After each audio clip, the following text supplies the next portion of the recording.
C'est pourquoi, quand tu n'as pas compris ça, et que tu cours derrière l'argent, quelqu'un qui court se fatigue.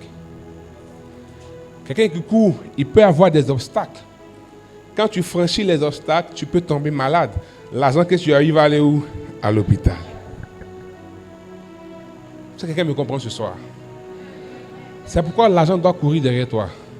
Vous savez, à compter de ce soir, Jésus doit faire que l'argent devienne comme une jeune fille, belle, magnifique, qui est amoureuse de toi. Et qui n'a Dieu que pour toi. Et l'argent doit commencer à avoir un regard qui change. Et te voir comme un homme et une femme qui a le genre. Un homme et une femme qui est mariable. Parce que l'argent doit faire alliance avec toi au nom de Jésus. Frères et sœurs, la prospérité commence dans le regard. La prospérité commence par voir grand. J'ai compris que la première clé pour réaliser ce que Gaïs a dit à Jean, c'est de voir grand. Voir grand, c'est une magie. Voir grand crée la magie. Quelqu'un qui regarde devant ne peut pas aller derrière. Quelqu'un qui regarde derrière ne peut pas aller devant. Quelqu'un qui regarde à gauche ne peut pas aller à droite. Donc en fait, ta vie ne prend que la direction de là où tu regardes. Qu'est-ce que tu vois? Comment tu vois? Quand quelqu'un ne voit pas grand, il ne peut pas être prospère. Parce que c'est pourquoi, vous savez, la prospérité se trouve sur le bout des lèvres. Tout à l'heure, je vais bien en parler. Il y a des discours qui doivent se dire, qui est sûr, moi, il a fait un peu. Le plus important là, même s'il y a eu 10 000 pour nourrir les enfants, c'est fini au nom de Jésus. Pourquoi tu as réfléchi jusqu'à ces 10 000 seulement tu dois avoir pour nourrir les enfants? Et pour les habiller, et pour t'habiller, et pour le loyer, et pour les factures. Et pour les parents. Et on en Afrique, les cousins, les neveux. Comment? Non, le plus important, même s'il y a un petit quelque chose, la famille peut vivre. La famille peut vivre. Oh, il y a quelque chose qui... Il y a un fardeau depuis des années. Et je crois que hier, ou bien avant-hier, la voiture, j'ai emmené la voiture pour une révision. Et j'ai pris un Yango. Et j'ai eu mal. J'attends le Yango, il vient. Je n'ai pas regardé la plaque. Je vois un vieux assis au volant. Donc, pour moi, ça ne peut pas être lui. Frère. Et il klaxonne. Je regarde. Il dit, c'est vous qui voulez Yango? Il a dit, oui. Il dit, c'est moi. Il s'est arrêté. Il faut essayer de dépasser. Pourquoi? Parce que j'ai un fardeau. Depuis des années, l'esprit m'a fait voir qu'en Afrique, c'est dans la vieillesse que les gens travaillent plus. Vous n'avez pas remarqué? Or, la vieillesse, c'est fait pour avoir le repos. Mais ça, c'est quand tu passes ton temps à dire, le plus important, il faut que j'ai un peu pour m'occuper de la famille. Tu oublies qu'arriver un moment, tu ne pourras plus travailler. Donc, un peu là, tu n'auras pas. Or, pendant que tu peux travailler, tu dois commencer à voir, même pas beaucoup, tu dois commencer à voir la surabondance. Pour que tu utilises l'abondance là pendant que tu travailles. Ou bien même pour que tu utilises le sur là pendant que tu travailles. Et quand tu seras fatigué dans la vieillesse, tu puisses maintenant utiliser l'abondance là pour toi et tes enfants. Parce que la surabondance est au-dessus de l'abondance. Ce soir, permettez qu'on puisse aller jusqu'à 22h. Qui est d'accord? Nous allons prier ce soir, bien aimé, parce que je suis en fait, je ne sais pas si c'est Dieu voulait crier en moi une colère pour ce jour-là. Ça m'a fait mal. Un papa, cheveux blancs. Il est assis et me dit, Seigneur. Et je me suis rappelé que j'aimais dire, mais c'est quand les gens sont âgés qu'ils travaillent, pendant qu'ils doivent se reposer. Hé, Seigneur. Il doit faire ça peut-être pour nourrir sa famille, pour payer son loyer. J'étais en admiration.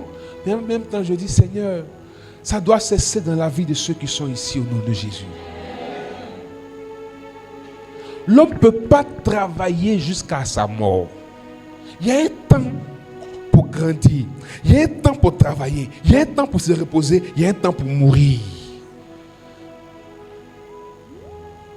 Il y a un temps pour se reposer. Mais il y a des personnes qui travaillent jusqu'à 60 ans, 70 ans, ils travaillent et puis meurent dans le travail. Bien-aimé, je refuse ça sur vos vies au nom de Jésus.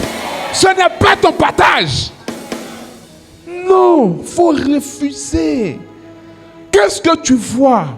La prospérité commence par là. Parce que c'est où on voit, c'est là-bas on s'en va. Si toi tu vois un peu, tu vas arriver là où un peu, puis tu te contentes. Tu te contentes. Au lieu de voir grand, au lieu de voir beaucoup, même pas beaucoup, l'abondance et la surabondance. Qu'est-ce que tu vois? Arrêtez d'avoir des visions à la limite de vos visages. Arrêtez de voir des choses à la limite de vos pensées. Voyez comme Dieu voit. Le chrétien, c'est lui qui accepte que ses yeux soient dans les yeux de Dieu pour voir ce que Dieu voit pour lui. Quand Dieu appelle Abraham, quand Abraham se sépare de Lot, il dit à Abraham, lève les yeux. Lève les yeux. Que vois-tu? Parce que là où Dieu veut t'amener, il te montre toujours. Le problème, il ne te montre pas le chemin. Il te montre là où tu dois aller. Maintenant, le chemin, là, vous faites ça ensemble. Mollo, mollo. Parce que souvent, si tu montres le chemin, tu as tchanguin. Il faut demander à Israël, à Dieu, Israël, à Canaan, il y a le lait, il y a le miel. Les Josué là sont partis, ils ont vu, on dit, oh, le pays coule le lait et le miel. Il est ruisselant, il est verdoyant. Pendant que d'autres disent, il y a les géants. Josué et Caleb disent, non, c'est vrai, il y a les géants, mais le Seigneur nous a donné. Mais Dieu ne leur a pas montré Jéricho. Dieu ne leur a pas montré le désert. Dieu n'a pas montré Haï. Dieu n'a pas montré Amalek. Dieu n'a pas montré les Philistins. Ils n'ont vu que les géants. Or, c'était des étapes sur le chemin pour arriver là où ils ont vu. Qu'est-ce que tu vois? Mais il y a certains, toi-même là, Dieu a pu les têtes comme ça. Regarde. Tu dis non. Regarde, non. Ça là, moi, ça ne peut pas m'arriver. Yeah. Ça doit changer au nom de Jésus. Vos visions doivent changer. Pensez grand.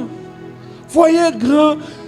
Comment quelqu'un que Dieu a pris son temps pour créer, il a forgé des projets sur toi. Toi, tu peux te débrouiller pour dire le plus important, c'est ma petite famille. J'ai dit une fois à certains de mes fils spirituels que je vous exhorte à ne plus être chrétien.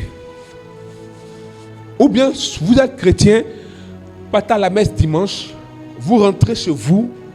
Si votre service pour Dieu là, votre vision, c'est chercher à travailler, avoir un salaire, avoir une femme, avoir des enfants, avoir voiture, vous asseoir un jour avec votre gros ventre dans un canapé, regarder télévision, c'est pas la peine. Arrêtez de servir Dieu. Et arrêtez de parler des francs-maçons et des rosicruciens. Si c'est comme ça, vous pensez, laissez-les en paix.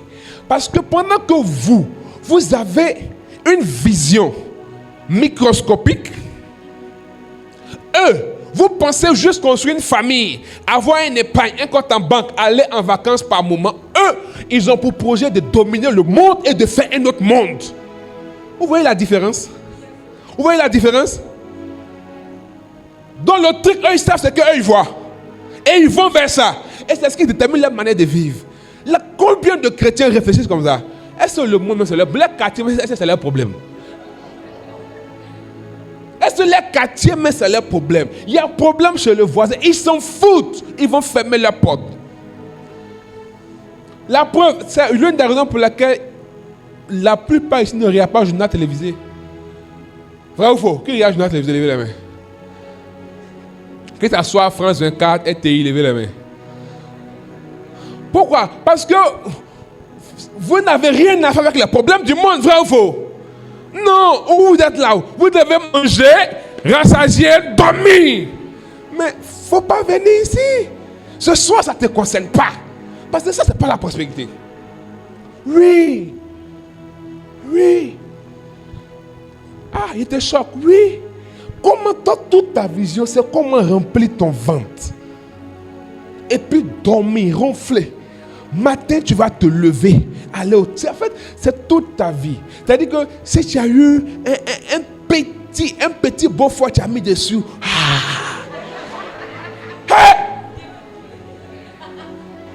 Et puis tu viens t'asseoir. Seigneur, rends-moi riche. Mais Dieu doit te rendre riche pourquoi?